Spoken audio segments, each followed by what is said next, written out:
DIYers, what's going on? Mike Boards with the Mike Boards channel. Thank you for watching. Hey, we're talking jet skis today, working on my mom and dad's 2003 Sea-Doo GTX. And in today's video, the proper and safe way to replace the fuel injectors. Let's get started. All right, DIYers, at the workstation now. You can see the workbench on the other side of the jet ski over there. This is my mom and dad's jet ski in-house for the winter for many DIY repair videos. We're excited about this. Thank you, Mom and Dad. And let's hop to the workbench. I want to show you our exact serial number service manual fuel schematic. As we make our way around the jet ski, hey, if you're into skateboarding, down below in the comment section as well as the description section will be a link on how to build your own custom logo skateboard as well as mount it on the wall. We're always busy here.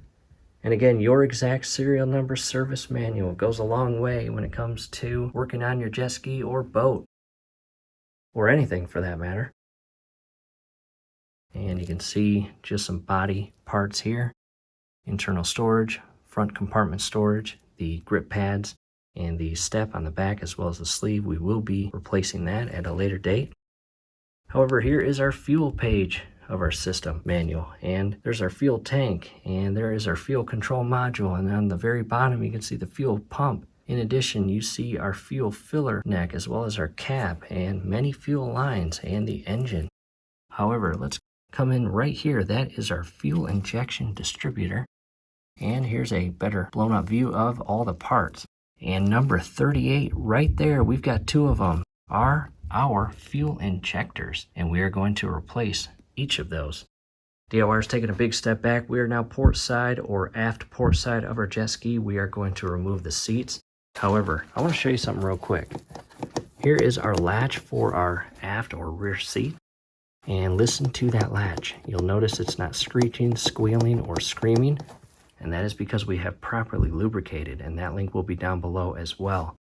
Long story short, DIYers, hey, if you don't lubricate this over the years, it will stiffen up and it will finally call it quits. It will break, and that's not what you want. However, if you run into that and you need to replace a latch, we will have a link down below as well. We'll go ahead and remove our seats. And we did just that. As you can see, both seats are removed and carefully resting on the visqueen on the floor as shown here. And safety first, what we'll do is cut all electrical power to our system. Here we are starboard side coming inside the hull, and in our case we have this electrical switch. All we have to do is turn it counterclockwise to the off position, and that cuts all electrical power to our jet ski. However, you may not have a switch like this installed, so at this point, go ahead again, cut all electrical power to your system by disconnecting the black negative cable from your battery. And a quick explanation why we have this, well, we had a parasitic draw on our electrical system. And what does that mean? That is a professional, fancy, or shop way of saying something is constantly draining your battery while the engine is not running.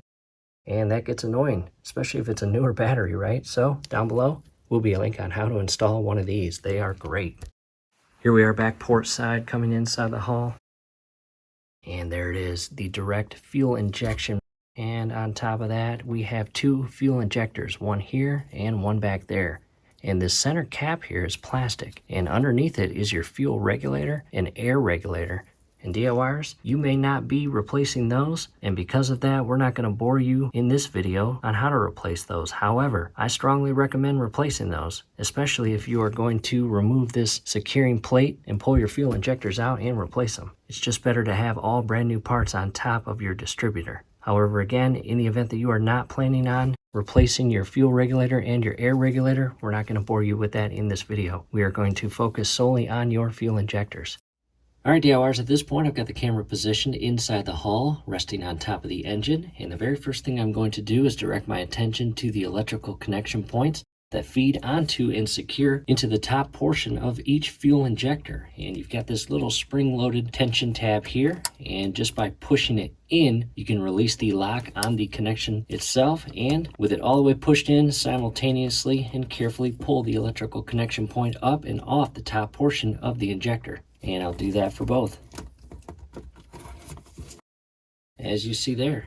And I will carefully, without damaging the wiring, kind of tuck it down a bit so I can gain access to each of these little hex screws. And all 4 of these parts, both the injectors as well as the regulators, are held on by a plate. And there are 4 bolts that secure the plate. You got 2 outer bolts, which are hex, and then you've got 2 inner bolts. And I'm going to leave those alone for now. I'm going to loosen up and remove each of the outer hex bolts. And with my ratchet and socket, I've got a 4mm hex. And very carefully, I'm going to loosen up each of these. And that one was nice and loose. And as always, DIYers, be extremely careful to not drop any hardware inside the hull of the jet ski. It will be impossible to find. From here, I can carefully loosen it by hand and remove it. Again, do not drop this inside the hull. There it is. Now to the back screw, and there are a couple hoses and lines kind of in the way. Just be extremely careful.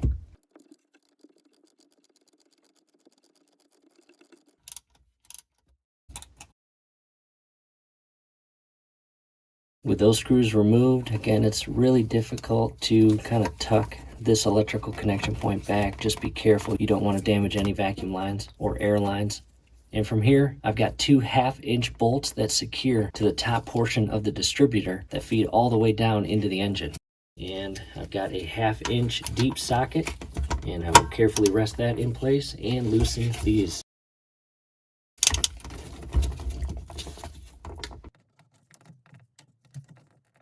And go extremely slow. These bolts are actually secured in by Loctite 243. So what I recommend is loosening them a little bit and then retightening them a little bit.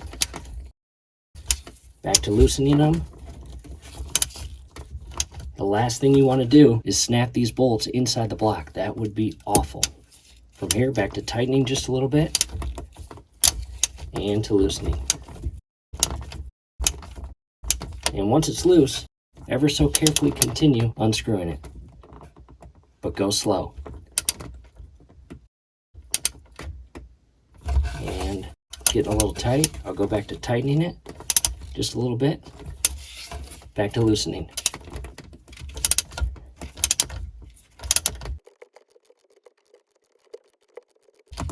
And from there, you can see I've loosened maybe a 1/4 inch. I'll hop to the right bolt and begin loosening that one. Same thing, loosen it just a little bit and retighten it a little bit.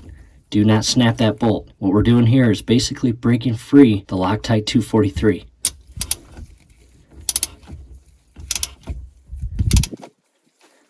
Back to tightening it and back to loosening it. If it gets tight, shift back to tightening it just a little bit and then back to loosening it.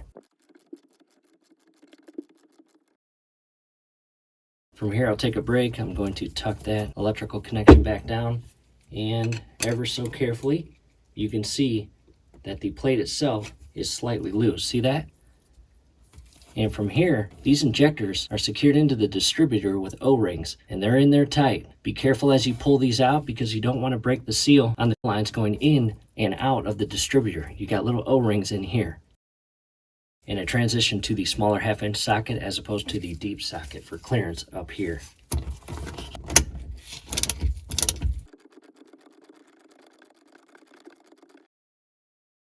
Now to the right side.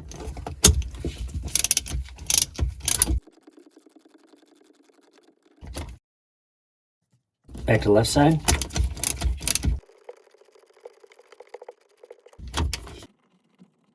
And that one is loose as you see. Back to the right side.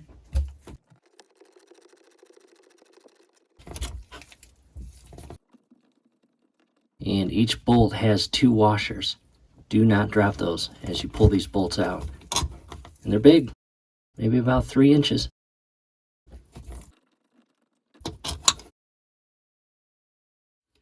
Next, DIYers, there is a 3rd bolt that is the same as the 2 outer, and it's right behind the actual cover and 2 regulators. And unfortunately, using the ratchet and socket at this point isn't the best option because I don't want to damage any of this. So revert back to your hex keys and grab the proper size and loosen up that 3rd bolt and remove it.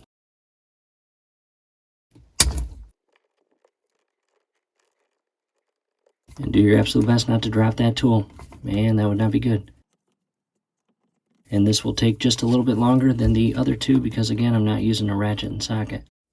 Now to an update, it is very tricky to get to that bolt, and I am going to actually cut away this zip tie, and that will allow me to push that entire harness down just a bit. And I'll carefully pull that out. And from here, I can just carefully push this section down to a point where I can gain access to that rear bolt and revert back to my ratchet and socket. And just like the other bolts, do not drop that bolt. Once you get it to a point where you can unscrew it and remove it by hand, that's the best thing to do. Do not drop it. From here, this entire plate can be pushed back. On the very bottom side of each back portion of the plate, it is zip tied to additional electrical wiring, and I'm just going to leave that as is. From here, I'm going to remove each of the injectors.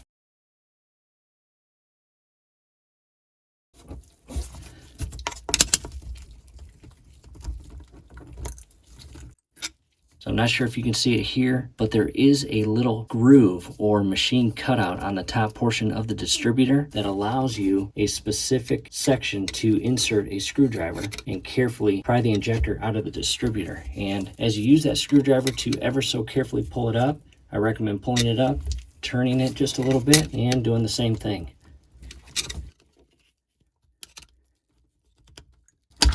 There we go.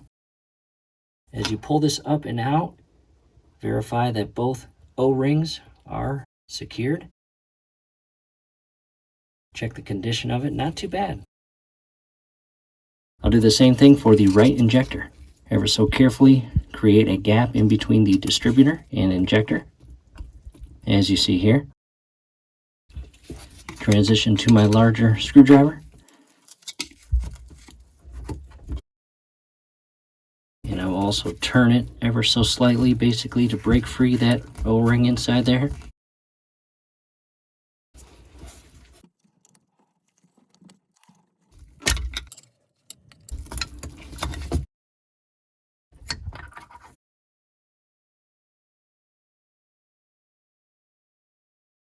At this point, DIYers, as you see, I've removed both the left and right fuel injectors, and again, I am going to replace both the fuel regulator, which is on the left-hand side, as well as the air regulator on the right-hand side. However, I'm not going to bore you with replacing both of these regulators because you might not be doing that. However, I do recommend doing that, but if you're not interested in doing that, again, we're not going to bore you with that in this project. We will have that link down below for your convenience. So with that said, at this point, I will replace these and I'll be right back with you.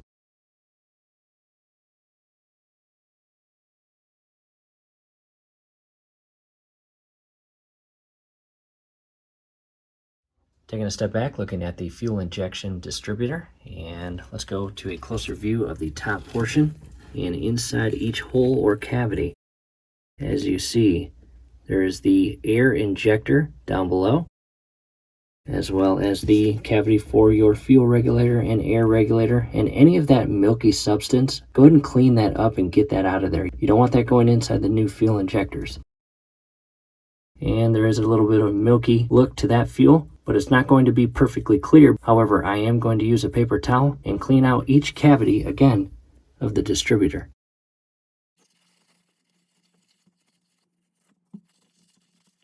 And I recommend using a clean paper towel for each hole. Don't dirty up a paper towel from this injector cavity and then use it to clean out the regulator cavity. You don't want to do that. And that was the cavity that had that milky substance. As well as the injector cavity over on the far right or aft portion of the distributor. From here, after you take a couple minutes and clean the inner cavities of your distributor, it's time to install 2 fuel injectors on the outer portion of the distributor. However, in addition to our fuel regulator and air regulator, we are also replacing both of the direct air injectors that feed out of the bottom portion of the distributor and into the engine block. However, again, you might not be replacing those, or you might not be interested in replacing those, so we're not going to bore you with that in this project. However, we are going to replace each of the air injectors, and we'll be right back with you. And real quick, if you do want guidance on replacing both of your direct air injectors, definitely check out that link below, which will take you directly to the step-by-step video that shows that. After you take a few minutes and clean cavities of the direct fuel injection distributor, we are now going to shift our attention to the spark plugs and wires. I'm going to carefully pull the boot off the plug, and I will set that aside. Come to the aft boot, same thing, pull that up and off the plug, and I'll shift those wires out of the way. And from here, directly in between the distributor and engine block is what is called a direct air injector. And we've got two of them, and we want them replaced.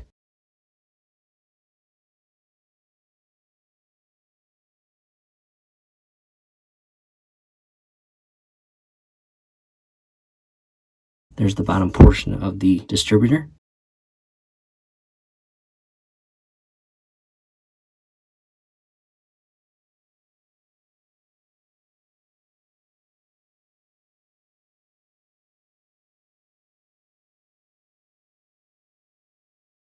Again, this is the direct air injector. Check that out. Look how dirty that is. Yikes. We are extremely happy we are replacing these with brand new ones. Back to the workbench, and here they are, all of the old parts just removed from the jet ski. Again, 2 fuel injectors, 1 fuel regulator, 1 air regulator, and 2 direct air injectors. And as far as the fuel injectors, they're not that bad. However, if you are just replacing your injectors and not your air injectors or the direct injectors, look at how filthy that is. Completely black. Not good at all. So what good is just replacing your fuel injectors when your air injectors are that bad and clogged? Basically, your brand new fuel injector has to shoot fuel into the top portion of here, where it then mixes with the air and is shot into the engine. Again, brand new fuel injectors will push really clean fuel into the air injector, but guess what? These are not going to do a new fuel injector any favors by being that dirty. Again, out with the old, in with the new. Those have got to be replaced in our opinion. And one last close-up view of all the old parts. Again, top left are your fuel injectors. Below that, your direct air injectors and their respective O-rings that go in between the injector and engine. The housing that secures the fuel regulator and air regulator in place. And from here, we will go grab the new parts. All right, I've got the camera set back and I've got the new parts laid out on the table, and here are the fuel injector boxes and the part numbers. And this is what they look like when they come out of the box. They got a protective sleeve here that just falls off like that. Protects the actual injector while it's in the box and during shipping. And again, I've got 2 of those.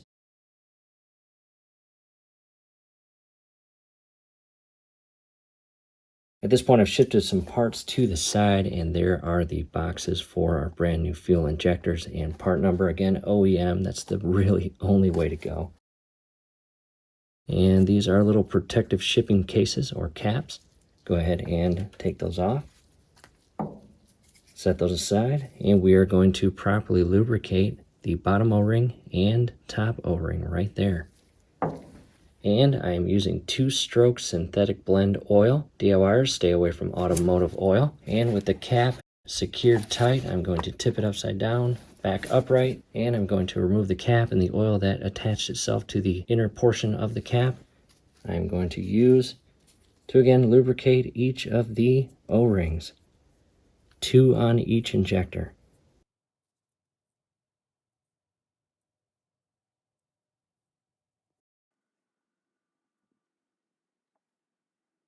After lubricating both O-rings on each injector, let's head back to the hull and get these installed to the top portion of the distributor. Back inside the hull, and again, DIYers, we have replaced not only the fuel regulator, but the air regulator and both direct air injectors on the bottom portion of that distributor. And really, that's what we highly recommend when replacing your fuel injectors. However, properly lubricated O-rings and positioning the electrical connection point facing us, go ahead and carefully insert it in the hole and just give it some friendly pressure down to seat those O-rings inside the distributor. And this entire fuel distributor is not secured by its respective retaining bolts, so be careful. There we go, you heard the click. Now to the right side, and align it properly and give it some friendly pressure until it is seated and clicked.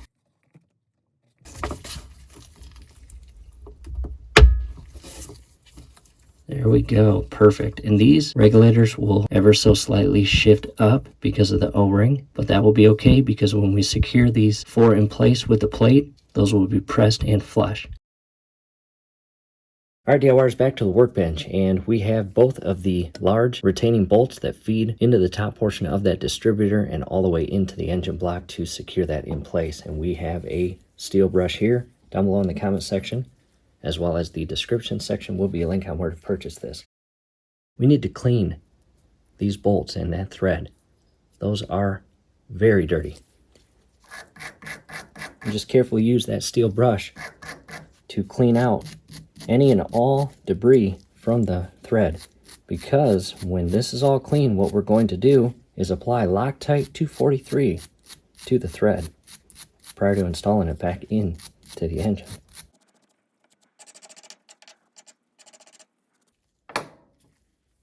Now to the second bolt.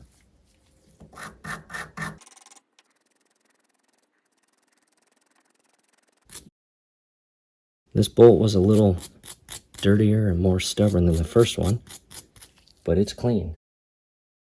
And again, Loctite 243,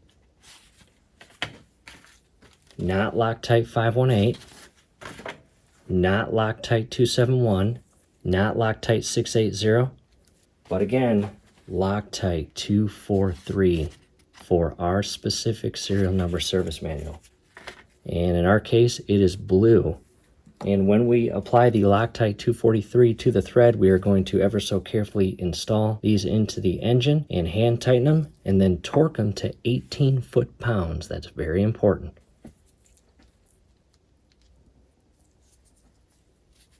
And all I'm going to do is carefully run just a small little line on either side, just like that. And allow that to sit, and I'll do the same thing for the other bolt.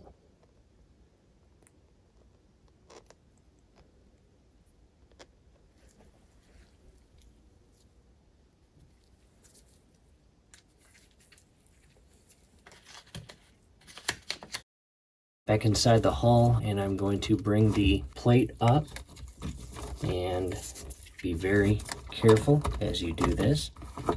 Again, that back securing plate, bring that up, and right in between the fuel regulator and injector, as well as the air regulator and injector, are the holes for those retaining bolts. And carefully insert the bolt, and I'm going to feed it down, and again, hand tighten. Do not cross thread these bolts inside the engine. They should go in extremely smoothly. If they don't, back them out counterclockwise, reset the thread, and resecure them. In our case, ours is going in very friendly. Now to the second bolt.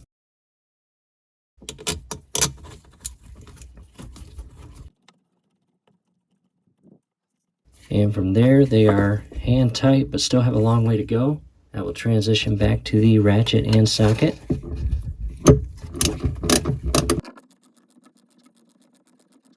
And tighten these in sequence. And for this side, I transition back to the non-deep socket. And by doing this in sequence, you are going to properly seat the O-rings for the fuel and air regulators, as well as the injectors. And I'm going to tighten these in place until I feel tension, and then I will revert or transition to the torque wrench.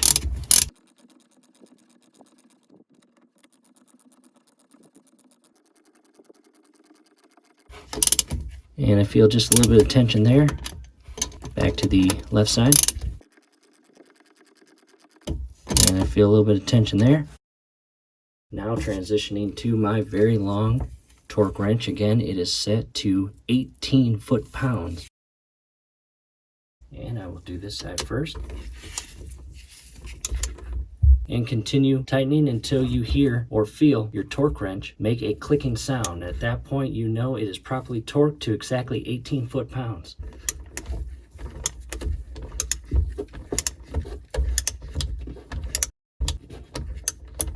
And before I do that, I've got that tightened. I'm going to shift to the right side.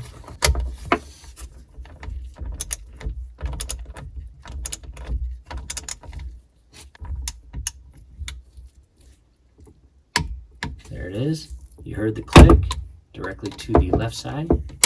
And DIYers, go slow, be patient. Do not over torque these retaining bolts in place. It will damage the O-rings and mess everything up.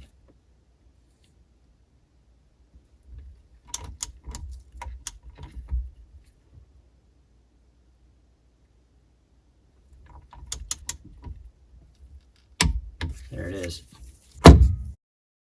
18 foot-pounds on both retaining bolts, and make sure that that is secured in place. Now to a close-up view of everything.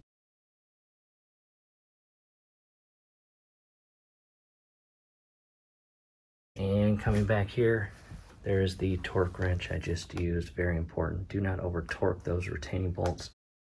Back to the workbench for the small hex or Allen bolts here, and you can see they've got some Loctite on them, and that is Loctite 518, and this is red. A small little drop on each bolt thread before you install them inside the top portion of that fuel distributor.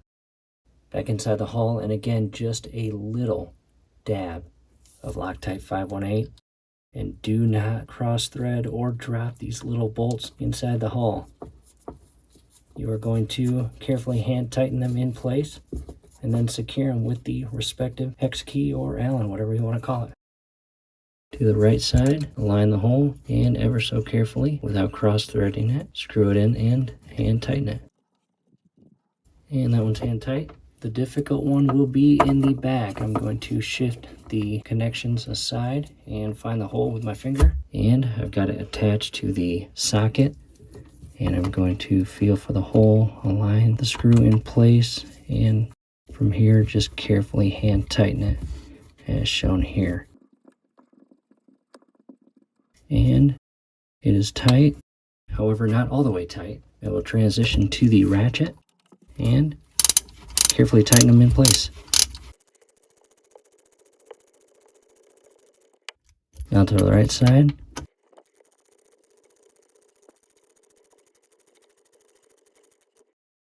Now to the back, and there is no torque value setting for these 3 screws or bolts. However, you don't want them too loose, but you definitely do not want to over tighten them and damage your distributor. So use good judgment when tightening these 3 screws in place.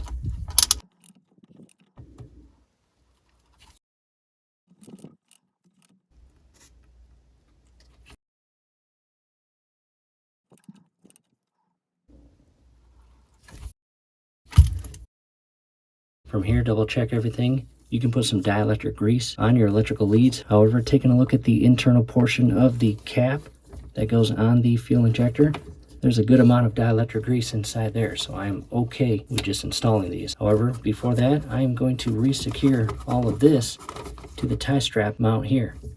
And I will do my best not to get in your way. Again, this little connection point here and these lines here, just carefully come underneath. And on the housing itself, it has a slot for your tie to go in. Make sure you get it in there and feed it up accordingly. As shown here, I'm going to feed it inside the opposite end. And as far as where to align that, I'm going to align the connection point on the center housing. And no need to over tighten this. You don't want to rip the mount out of the hull wall. In addition, you don't want to damage any electrical wires by tightening this too tight. That's all you need. From here, with the little cutters, I'm going to cut the excess portion. From here, that is secure. Double check everything. Again, we've got 3 screws, one on the far left, the center rear behind the regulators, and the far right. In addition, we've got both large retaining bolts that are torqued to 18 foot-pounds. Again, double check your exact service manual. Yours might be different, but that's what ours is. If all looks good, we are going to carefully realign the connections and push them down until they make the clicking sound and are locked in place, as shown there. Next, I'm going to carefully bring my spark plug wires and boots back up and onto the spark plugs and push down until these are properly seated and secured on their respective plugs. Carefully pull the paper towel out from behind the distributor, and there's a lot of debris on the towel itself, so I'm going to really be careful and kind of ball it up to not allow all that debris to fall down into the hull. Now to the right side, same thing. From here again, DIYers, just double check everything. Be patient. Do not move on to the next step until you have ensured everything is properly secured and you're not leaving any tools or flashlights inside the hull. And real quick, you've got a fuel line feeding into the left or forward portion closest to the front of the jet ski of your distributor. And you've got an additional line feeding off the back here. Not sure if you can see it. See it right there. And these connections have O-rings inside here, and you've got a cover plate that locks each of these connections in place. And in the event that you have an air leak or fuel leak at one of these fitting locations, either again here or here, you must replace those O-rings because unfortunately they're not going to fix themselves. And if those O-rings go bad, again, you are going to have a fuel leak or an air leak. And what does that do to your engine performance? It destroys it. So down below in the comment section, as well as the description section, will be a link on replacing both the O-rings on this fitting here, as well as the rear fitting. Taking a step back out of the jet ski, again, we are port side, and what we'll do now is re-secure both of our seats. But again, before that, just double check you have removed all your tools, flashlights, and any additional items inside your hull. And we did just that, and before you secure your seats back onto your jet ski, just ensure that you re-secure your battery and restore electrical power prior to moving on and completing the project. And DIYers, that is it. We really hope this helps. Hey, do us a favor, below the video, you will see that thumbs up icon. Click on that, like the video, subscribe to the channel. Definitely ring your YouTube bell. That would be very helpful to us. We'd really appreciate it. Thanks again for watching. And as always, check out those links below, especially that playlist. A lot of helpful DIY videos on jet skis.